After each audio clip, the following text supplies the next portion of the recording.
Bonjour à vous, bonjour à toi, amis du ciel. Vous êtes des amis du ciel. Tu es ami du ciel. Le choc de la foi justificatrice, la foi vivante en question, le scandale de la vérité divine, la vérité libératrice en question. Où est le ciel? Où est le ciel? Où est le ciel? Où est ton ciel? Cette proposition de l'équipe pour nous aider à avoir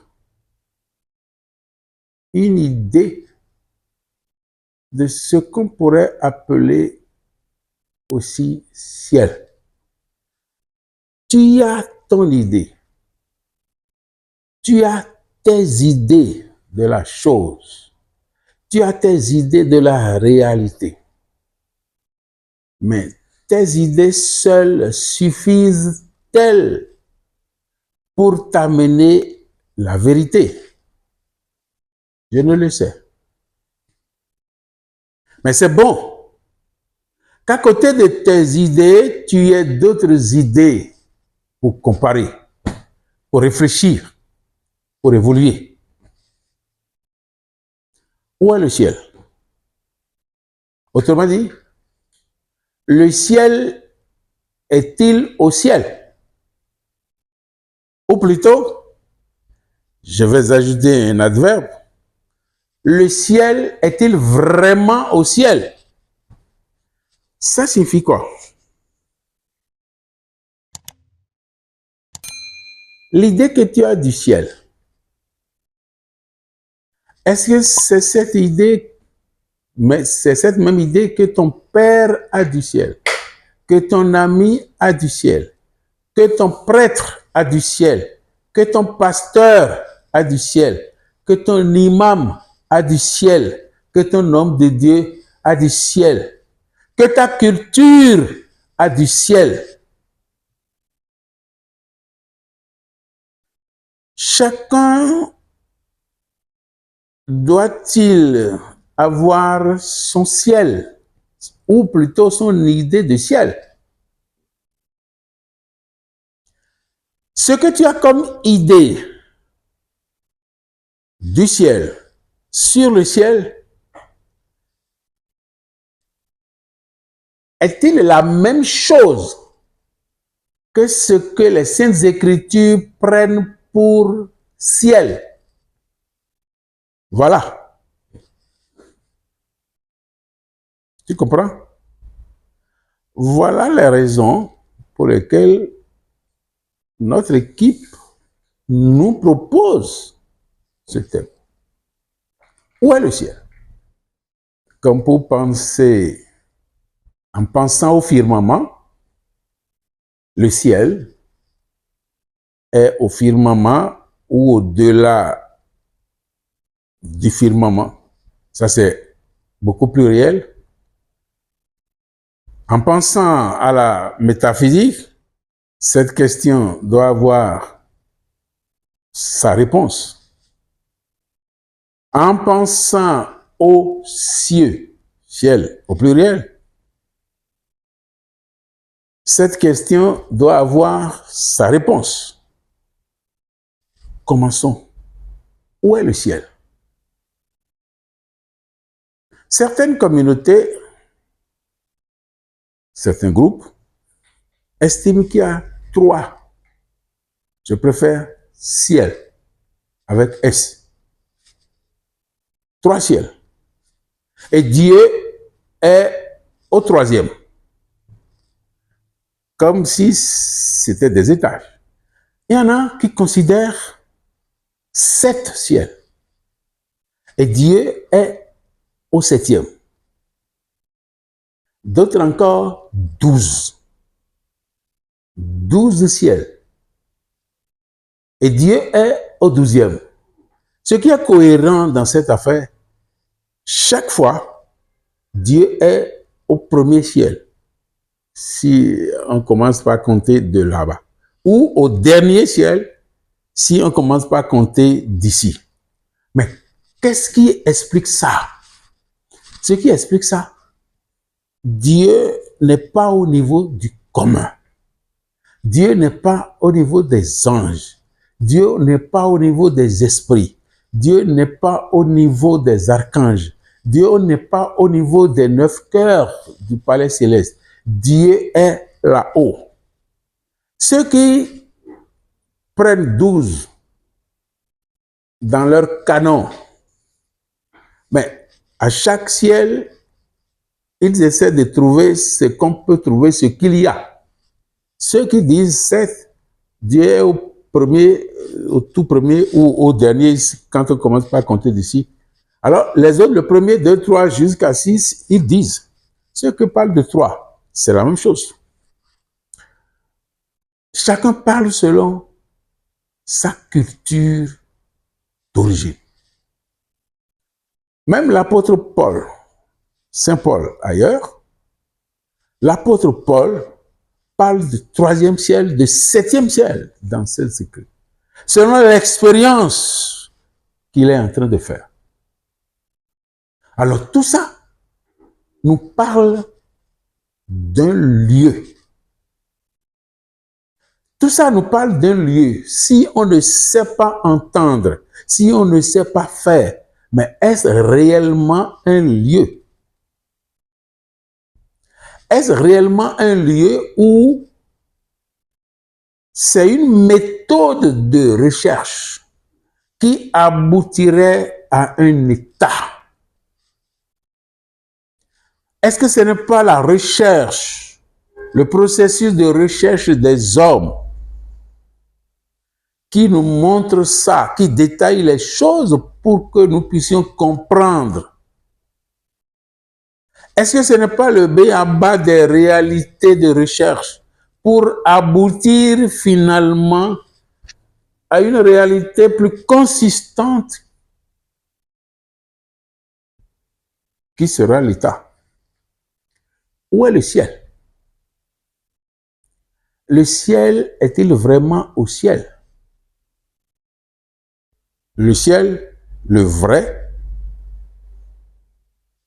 dans sa vraie définition, est-il vraiment au ciel ce que toi, tu entends par ciel?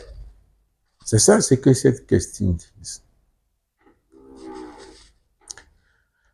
Quand les Écritures disent, par exemple, quand les Écritures reprennent, par exemple, en insistant, notre Père, c'est-à-dire notre Dieu, qui est aux cieux, parce que c'est à lui qu'on s'adresse. Notre Père qui est aux cieux. Toi qui es aux cieux.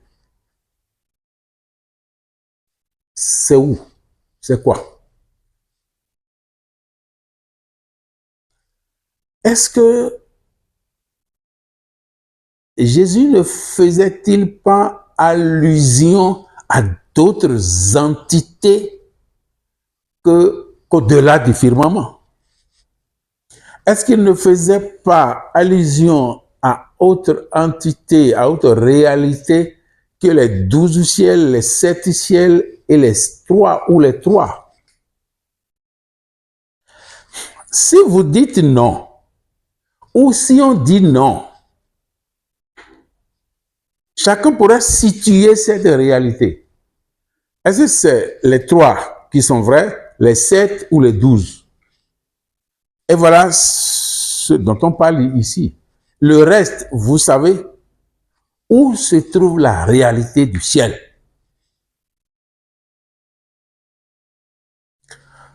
Mais la même personne, dans toute sa sagesse, vient nous parler du même Père. Cette fois-ci, les textes n'utilisent plus les cieux. Il dit chambre. La chambre que tu dois fermer. Est-ce toujours le firmament ou au-delà des firmaments? Si oui, laquelle des chambres, donc chaque ciel serait chambre. Alors, laquelle des ciels, je préfère là, il faut ouvrir. Je crois plutôt, nous croyons plutôt que la chambre dont il parle là, c'est plutôt loin, loin, loin, loin des ciels au-dessus de nous que dans la profondeur de notre intérieur. Les chambres se trouvent plutôt la chambre à ouvrir, la chambre dont la porte sera ouverte est plutôt dans les profondeurs. Je dis dans les profondeurs de notre intérieur. Je ne dis pas seulement dans notre intérieur. Je ne dis pas seulement à l'intérieur de nous. Parce qu'à l'intérieur de nous se trouve notre nature profonde. Donc, nous avons un intérieur de l'intérieur. La nature profonde de chacun se trouve à l'intérieur de lui. Ne faudrait-il pas croire, ne faudrait-il pas accepter que la chambre dont il parle est plutôt celle-là? Puisqu'il dit, vous entrez dans votre chambre, vous fermez, vous fermez, vous fermez. Et il ajoute, votre Père qui est dans le secret. Notre Père qui est aux cieux. Donc, c'est à Dieu qu'on parle. Notre Père qui est aux cieux. C'est après avoir ouvert cette chambre, cette profondeur de notre intérieur que nous allons découvrir dans le secret de la profondeur de notre intérieur, ce Père qui est dans les cieux. Ne voyez-vous pas que ces profondeurs, des profondeurs de l'intérieur, vous ne pensez pas que ça soit ça qui est appelé cieux? Puisque le Père dont il parlait se retrouve encore ici dans le secret. Ne pensez-vous pas que les secrets constituent les cieux dont on parle, dont il parle?